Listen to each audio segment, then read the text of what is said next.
coach, and I'm here tonight to talk to you about something that is a very, very common. And what is that?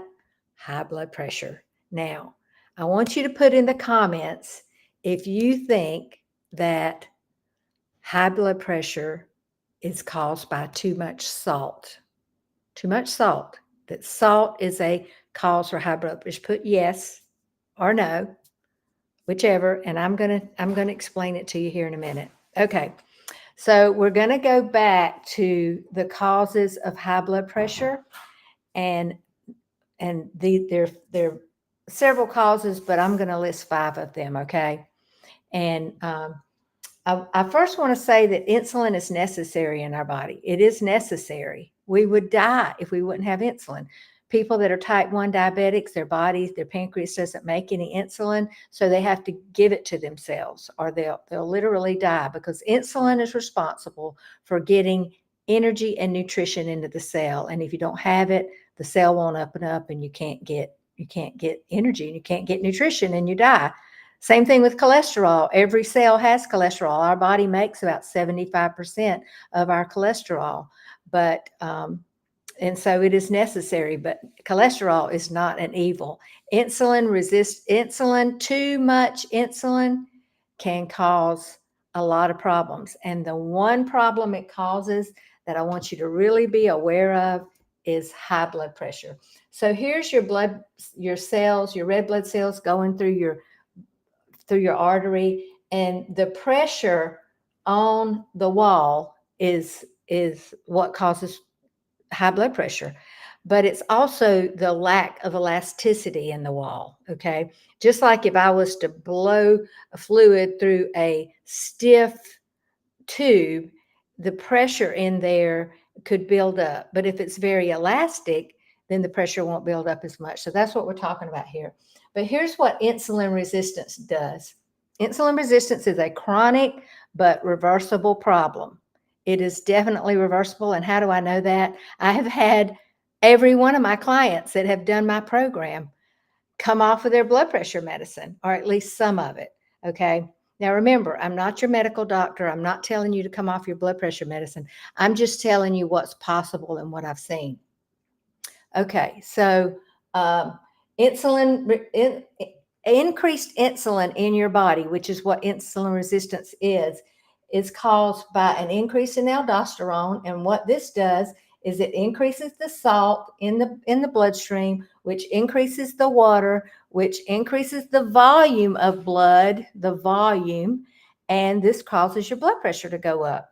So if you can get your insulin resistance down, you're going to go a long way toward reducing your blood pressure. And it happens literally in a week.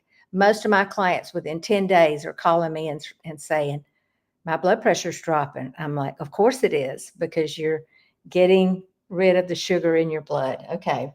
All right. Number two, this insulin resistance causes thickening of the arterial walls, and which causes it to lose its elasticity.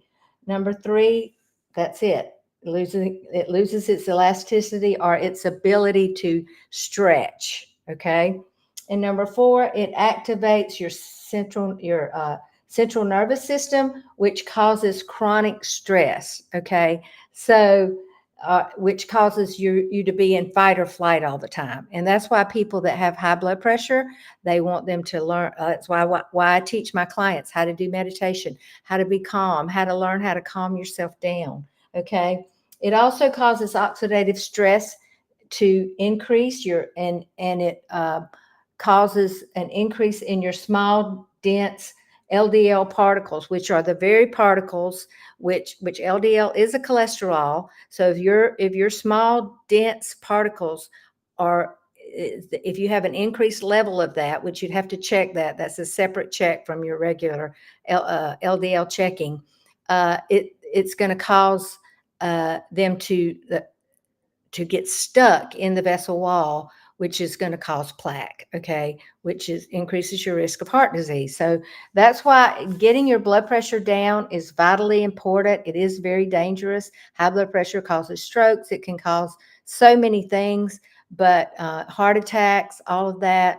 But reducing all of these things, reducing your insulin levels is what I teach in my program. And so now I want to ask you the question, does ingesting salt cause your blood pressure to increase? And the answer is no. Yes, this steroid here, this aldosterone, increases your salt level, but it's not from the intake of salt. It's from the insulin resistance, which is sugar. So we want to get our sugar levels down. We want to eliminate sugar in our diet down to about 20 grams a day is about the most that you need. And I'm going to talk about that again later too. But thank you for joining me. Let me know where you're watching from.